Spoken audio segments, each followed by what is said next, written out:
Hello दोस्तों, मेरा नाम है देवेंद्र और मैं आपके लिए एक्सप्लेन करूंगा इस दुनिया की सबसे बड़ी mystery thriller detective animated series के सारे 1000 एपिसोड्स को, जिसका नाम है डिटेक्टिव कोनन और जिसे आप केस क्लोज के नाम से भी जानते होंगे। तो चलिए वीडियो को स्टार्ट करते हैं।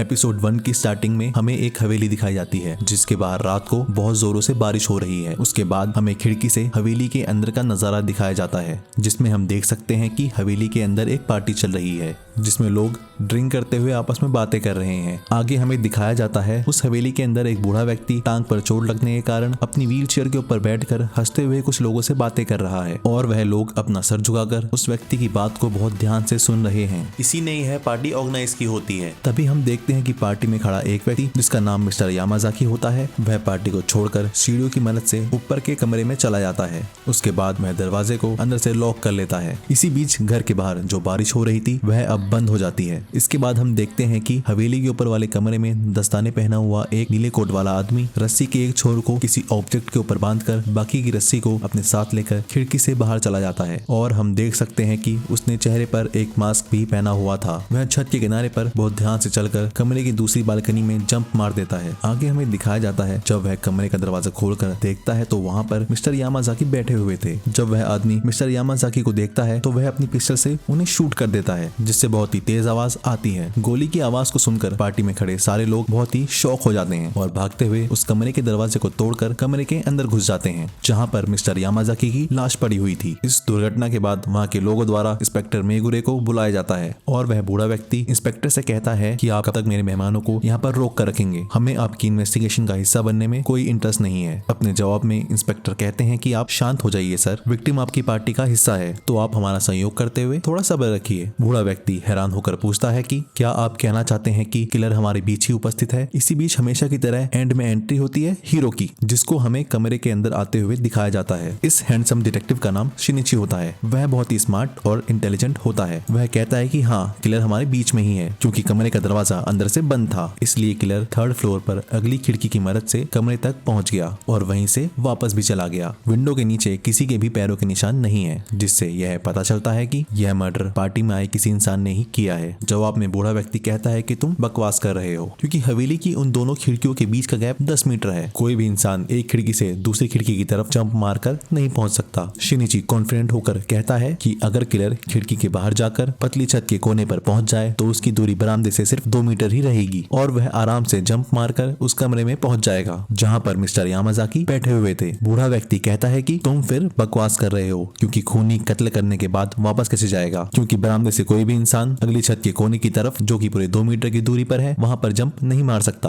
और छत की चौड़ाई भी सिर्फ 10 सेंटीमीटर है। नीची कहता है कि किलर पहले कमरे से दूसरे कमरे तक पहुंचते वक्त अपने साथ रस्सी भी ले गया था जिससे बाद में वह वापस चला गया। इसी बीच इंस्पेक्टर हैरान होकर पूछते हैं कि फिर रस्सी को बाद में वहां से हटाया कैसे गया, जिस पर शिनिची कहता है कि रस्सी के दूसरे छोर को लकड़ी के एक छोटे डंडे पर बांधकर उसे बरामदे में फंसाया गया था जिससे उसे ढील देकर आराम से निकाला जा सके। अगर आप बरामदा चेक करोगे तो आपको वहां पर रस्सी के निशान मिल जाएंगे। इंस्पेक्टर पूछते हैं कि मिस्टर यामाजाकी एक बंद कमरे में क्या कर रहे थे, जिस पर शिनिची जवाब देता है कि शायद किलर ने ही उनसे वहां पर दरवाजों को बंद करके रुकने के लिए कहा था क्योंकि उसके पास कोई सीक्रेट या जरूरी बात होगी जिसे वो मिस्टर यामाजाकी को अकेले में बता सके। बूढ़ा व्यक्ति गुस्से से कहता है कि बस बहुत हो गई तुम्हारी बकवास, अब मुझे यह बताओ कि मेरे बेस्ट फ्रेंड का मर्डर किसने किया है। जिस पर शिनिची कहता है कि यहाँ पर सिर्फ एक ही ऐसा व्यक्ति है जिसे इस हवेली के बारे में पूरी जानकारी है और जो इस पूरे घर में बिना किसी शक के बड़े आराम से घूम सकता है और वह व्यक्ति है आप। बूढ़ा व्यक्ति डरकर उससे बोलता है कि मेरे पैर की इंजरी तो अभी ठीक भी नहीं हुई है तो भला मैं ये मर्डर कैसे कर सकता हूँ। इसके बाद शिनिची वहां पर रखे हुए एक ऑब्जेक्ट को उठाकर बूढ़े व्यक्ति के ऊपर फेंक देता है जिससे बचने के लिए बूढ़ा व्यक्ति व्हील चेयर से उठकर खड़ा हो जाता है और काफी घबराने लगता है। शिनिची आगे बताता है कि तुम्हारे फिजिशियन ने हमें यह पहले ही बता दिया था कि तुम्हारा दायां पैर 3 महीने पहले ही ठीक हो गया था और तुम्हारा अपने बेस्ट फ्रेंड मिस्टर यामाजाकी के साथ सीक्रेटली पैसों का लेन देन भी था। ये सब सुनने के बाद बूढ़ा व्यक्ति वहां से भागने लगता है लेकिन शिनिची भी उस टूटे हुए ऑब्जेक्ट को अपने पैर से हिट करता है जिससे वह ऑब्जेक्ट सीधा जाकर भागते हुए बूढ़े व्यक्ति के सिर पर लगता है। आगे इंस्पेक्टर शिनिची की बहुत तारीफ करते हैं और शिनिची कहता है कि अगर किसी भी मुश्किल केस को सॉल्व करने में आपको मेरी मदद चाहिए तो आप कभी भी मुझे बता सकते हैं। अगले सीन में हमें शिनिची के घर को दिखाया जाता है जहाँ पर वह अपने बेड पर घोड़े बेचकर सो रहा होता है, पर अचानक से उसका घर बहुत जोरों से हिलने लगता है और उसे काफी ऊंची आवाज सुनाई देती है, जिसके कारण उसकी नींद टूट जाती है और वह घबराते हुए सीधा उठकर खिड़की से बाहर झांकता है, जहाँ हमें एक प्रोफेसर को दिखाया जाता है जिसका नाम हिरोशी अगासा होता है, जो एक्चुअली में शिनिची के बहुत अच्छे दोस्त और उसके पड़ोसी भी होते हैं और वहाँ पर अपने नए आविष्कार पर्सनल मोबिलिटी रॉकेट का यूज कर रहे होते हैं, जिसकी वजह से उनकी दीवार टूट जाती है और उन्हें काफी चोट लगती है और वह शिनिची को उसे उठाने के लिए माफी भी मांगते हैं। इसके बाद हमें शिनिची के घर के अंदर बहुत बड़ी लाइब्रेरी दिखाई जाती है, जहाँ पर शिनिची प्रोफेसर के जख्मों पर दवाई लगा रहा होता है और प्रोफेसर अगासा उसे कहते हैं कि इतनी सारी किताबें होने के कारण शायद तुम्हारे पापा एक इंटरनेशनल मिस्ट्री राइटर बन पाए। तो यहाँ पर हमें शिनिची के फादर के प्रोफेशन के बारे में पता चलता है कि वो एक इंटरनेशनल मिस्ट्री राइटर हैं। प्रोफेसर आगे बताते हैं कि मैं सीक्रेटली एक पर्सनल मोबिलिटी रॉकेट बना रहा हूँ, जिससे ट्रैफिक जैम्स की समस्या खत्म हो जाएगी और मैं मुकेश अंबानी से भी अमीर बन जाऊंगा। जिसके बाद गलती से उनका रॉकेट स्टार्ट हो जाता है और वह सीधा जाकर बुक शेल्फ से टकराकर नीचे गिर जाते हैं। अगले सीन में हमें एक ऑफिस को दिखाया जाता है, जिसके अंदर एक आदमी टेबल पर रखे न्यूज़पेपर में शिनिची की तस्वीर को घूंसे मारकर अपनी भड़ास निकाल रहा होता है। उस आदमी का नाम कोगोरो मोरी होता है और वह भी एक डिटेक्टिव होता है। आगे हमें एक लड़की को दिखाया जाता है जो कोगोरो मोरी की बेटी होती है। उसका नाम रैन होता है। वह हाई स्कूल सेकंड ईयर की स्टूडेंट है और अपने स्कूल में जूडो कराटे क्लब की मेंबर भी है। वह अपने फादर के लिए लंच लेकर आई होती है और अपने फादर के इस व्यवहार से बिल्कुल खुश नहीं होती, क्योंकि शिनिची उसका बहुत अच्छा फ्रेंड होता है और वो अपने फादर से कहती है कि खुद की भावनाओं पर आप कंट्रोल रखिए। जवाब में उसके फादर चिल्लाते हुए कहते हैं कि इस सब का कारण सिर्फ एक हाई स्कूल स्टूडेंट है जो एक डिटेक्टिव का काम कर रहा है और जिसकी वजह से मुझे शायद ही कोई काम मिलेगा। रैन कहती है कि आप इस बात को एक्सेप्ट कर लीजिए कि शिनिची अपने काम में बहुत ही अच्छा है। उसके फादर गुस्से में कहते हैं कि मुझे भी बहुत सारे पैसे कमाने हैं। रैन कहती है कि मैं स्कूल जा रही हूँ। उसके फादर कहते हैं कि तुम्हें जहां जाना है वहां जाओ।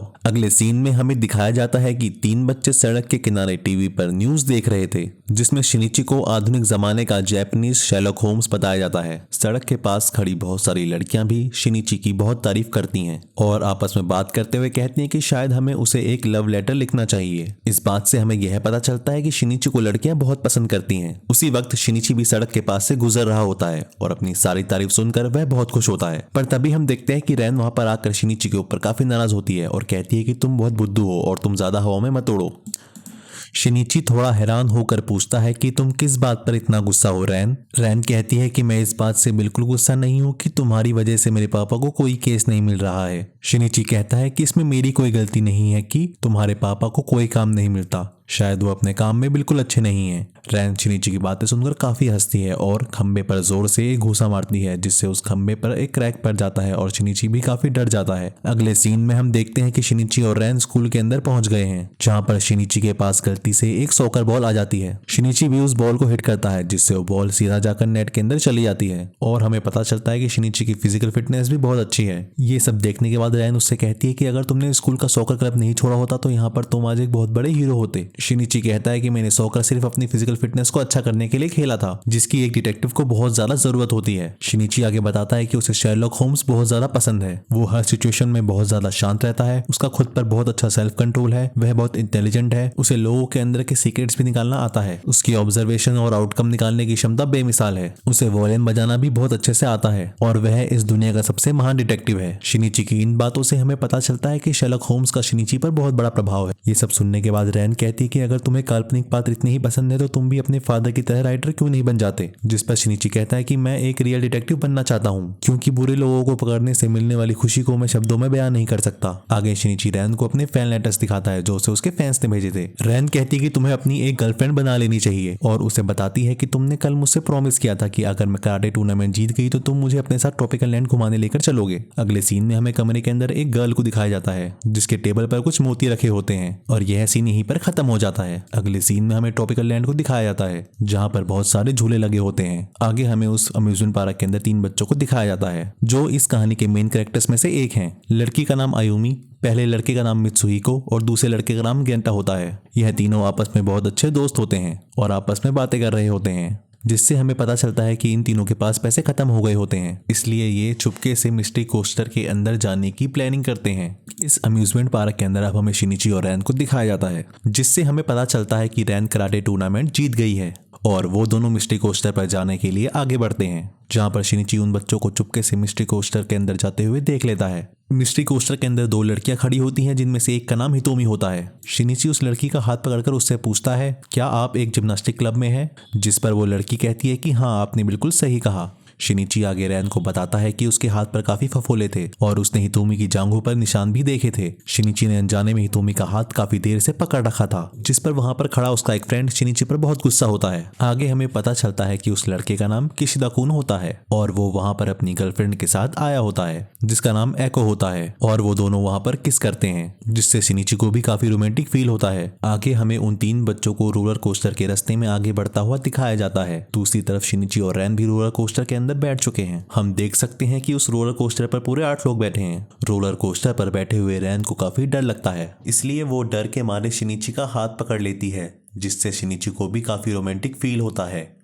एक टनल के अंदर जाते वक्त शिनिची के फेस पर पानी की बूंदें गिरती हैं, जिसे वो महसूस कर लेता है। और टनल के अंदर जाते वक्त हमें उन तीन बच्चों को भी दिखाया जाता है, जिनमें से आयुमी के पास कई मोती आकर गिरते हैं और वो एक मोती को उठा लेती है। टनल से बाहर आते वक्त रोलर कोस्टर पर बैठे हुए किशिदा का सर गायब होता है और उसकी बॉडी से काफी खून निकल रहा होता है, जिसकी वजह से पुलिस इन्वेस्टिगेशन करने के लिए वहां पर आ जाती है। शिनिची भी इन्वेस्टिगेशन करने के लिए उन तीनों बच्चों से बात करता है। मिस्ट्री कोस्टर के अंदर किशिदा की लाश को कपड़ों से ढक दिया जाता है और कुछ पुलिस ऑफिसर्स उसकी फोटो खींच रहे थे। किशिदा की लाश को देखकर एको को बहुत दुख होता है। उसे दिलासा देने के लिए उसकी फ्रेंड उसके साथ वहीं बैठी रहती है। पुलिस ऑफिसर के पीछे खड़े दो व्यक्ति कहते हैं कि यह सिर्फ एक साधारण हादसा है, हमारे पास यहाँ रुकने के लिए समय नहीं है, जिसके जवाब में शिनिची कहता है कि यह एक मर्डर है और अपराधी रोलर कोस्टर पर बैठे हुए उन 7 लोगों में से कोई एक है। पहली रो में हितोमी और उसकी फ्रेंड बैठी हुई थी, दूसरी रो में शिनिची और रैन बैठे हुए थे, तीसरी रो में विक्टिम और उसकी गर्लफ्रेंड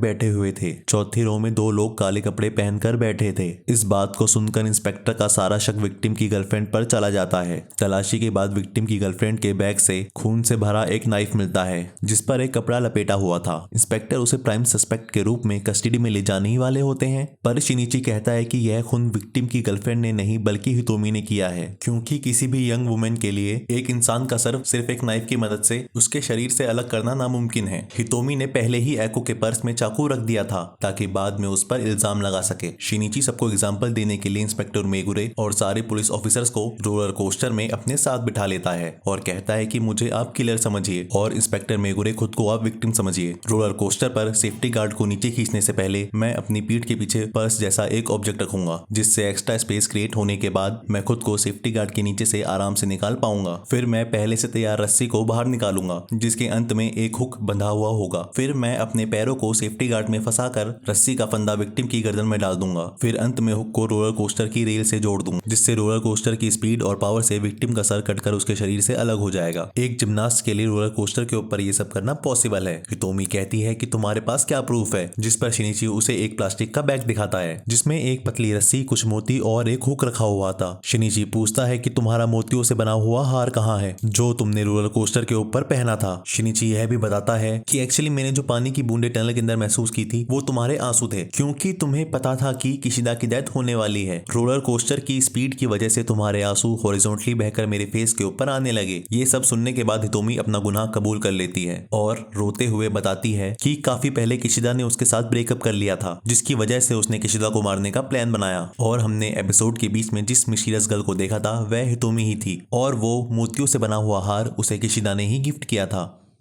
अगले सीन में हमें दिखाया जाता है कि रोड पर शिनिची के साथ चलते हुए रैन हितोमी की स्टोरी सुनने के बाद इमोशनल होकर बहुत रोती है। शिनिची कहता है कि खुद को संभालो रैन। रैन रोते हुए कहती है कि क्या तुम्हारे ऊपर हितोमी की स्टोरी का कोई असर नहीं पड़ा, जिस पर शिनिची कहता है कि मेरे लिए क्राइम सीन्स बहुत ही नॉर्मल चीज है और तुम्हें भी जल्दी से जल्दी यह सब भूल जाना चाहिए। तभी हम देखते हैं कि शिनिची और रैन के आगे एक ब्लैक कपड़ों वाला आदमी भाग कर कहीं जा रहा होता है। शिनिची को याद आता है कि यह आदमी रोलर कोस्टर में उनके पीछे बैठा हुआ था।